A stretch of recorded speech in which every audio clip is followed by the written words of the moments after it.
ప్రెసిడెంట్లు, దొరలు ఇలా పదవులు ఏదైనా మన తెలుగు రాష్ట్రాల్లోని గ్రామీణ ప్రాంతాలలో ఒకప్పుడు అణచివేత ఊహకందని స్థాయిలో ఉండేది. తెలంగాణలో సాయుధ పోరాటానికి ముందు ఈ మోతాదు ఇంకాస్త ఎక్కువగానే ఉండేది. నిజాములు ఇచ్చిన అధికారంతో గడీల్లో నివసించే దొరల పాలన ఇష్టారాజ్యంగా ఉండేది.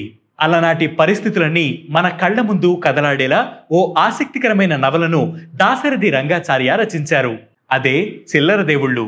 1936-42 మధ్యకాలం నాటి నేపథ్యంలో ఈ చిల్లర దేవుళ్ల కథ సాగుతుంది.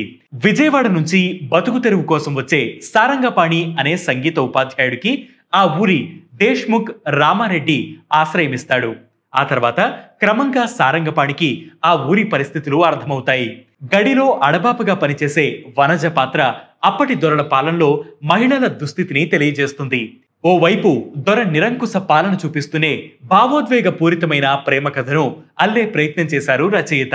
భావోద్వేగాలతో సన్నివేశాలను రచయిత అద్భుతంగా రక్తి కట్టించారు. మొదటి నుంచి చివరి దాకా ఆద్యంతం ఆసక్తికరంగా సాగే ఈ నవలను మీరు తప్పకుండా చదవాలి.